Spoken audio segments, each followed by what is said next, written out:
किसी ने बड़ी कमाल की बात कही है। जब हम चांद को देखते हैं तो भगवान की सुंदरता नजर आती है। जब सूरज को देखते हैं तो भगवान का तेज दिखता है। और जब हम आईने में खुद को देखते हैं तो भगवान की सबसे प्यारी रचना दिखाई देती है, यानी हम खुद। इसलिए खुद पर भरोसा करना सीखिए। नमस्ते, आप देख रहे हैं कहानी जंक्शन। ये कहानी पुराने जमाने की है। एक किसान था जो रोज सुबह सुबह अपने कंधे पर एक डंडा रखता और उस डंडे पर 2 घड़े लटका लेता। तालाब से पानी भरकर अपने घर तक लाता। यही उसका रोज का काम था।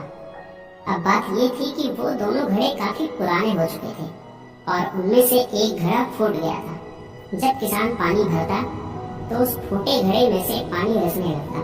किसान जब घर पहुंचता तो 2 घड़े पानी की जगह सिर्फ 1.5 घड़ा पानी भी पहुंच पाता।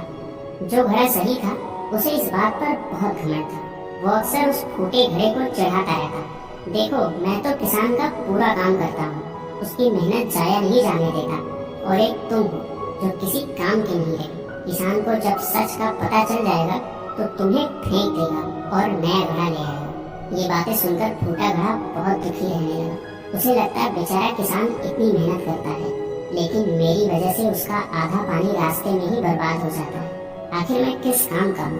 एक दिन उसे रहा नहीं गया। उसने किसान से कह ही दिया, मालिक, आप रोज इतनी मेहनत करते हैं पर मेरी वजह से आपका आधा पानी रास्ते में ही गिर जाता है। अब वक्त आ गया है कि आप मुझे छोड़ दीजिए, किसी नए घड़े को ले आइए। हाँ, बुरा तो लगेगा पर सच यही है कि अब मैं किसी काम का नहीं रहा। किसान मुस्कुराया और बोला, अरे पागल, तू इतना दुखी क्यों होता है? मन छोटा मत कर। कल सुबह जब हम फिर से तालाब से पानी भरकर लौटेंगे तो रास्ते में एक चीज देखना, फिर बात करेंगे। अगली सुबह किसान फिर वही काम करने चल पड़ा। डंडे पर दोनों घड़े लटकाए, तालाब गया, पानी भरा और वापस चल पड़ा। लौटते वक्त फूटे घड़े ने देखा कि रास्ते के किनारे खूबसूरत रंग बिरंगे फूल खिले हुए थे। फूल देखकर उसका दिल खुश हो गया। थोड़ी देर के लिए उसकी उदासी दूर हो गई। घर पहुंचकर किसान ने घड़े से पूछा, कैसे लगे फूल? अच्छा लगा ना? फूटा घड़ा बोला, हाँ मालिक, आज रास्ता तो बहुत सुंदर लग रहा था पर फिर से उदास हूँ क्योंकि आज भी आप पूरा पानी लेकर चले थे पर घर सिर्फ 1.5 घड़ा पानी ही पहुँच पाए। आपकी मेहनत तो फिर आधी रह गई ना। किसान ने प्यार से कहा, तुम्हें पता है वो सारे फूल तुम्हारी ही वजह से खिले थे। तुम्हारी तरफ ही क्यों खिले थे ये पता है? क्योंकि मुझे बहुत पहले से मालूम था कि तुम फूट चुके हो। इसीलिए मैंने क्या किया, बाजार से बीज लाया और पूरे रास्ते में जिस तरफ तुम लटकते हो वहाँ वो बीज बो दिए। जब भी तुमसे पानी टपकता वो बीज सिंच जाते और धीरे धीरे वहाँ इतने सुंदर फूल उगाए। रास्ता सज गया, वो भी तुम्हारी वजह से। मुझे तुम्हारी कमी पता थी लेकिन मैंने उस कमी को ताकत बना दिया। दोस्तों, ये कहानी सिर्फ उस फूटे घड़े की नहीं है, ये कहानी हमारी और आपकी भी है।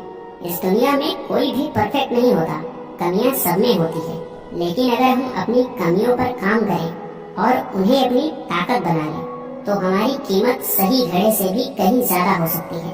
और अंत में मैं यही कहना चाहूँगा कि आप जैसे भी हैं खुद को स्वीकार करें और आगे बढ़ते रहें। मिलते हैं किसी और वीडियो में।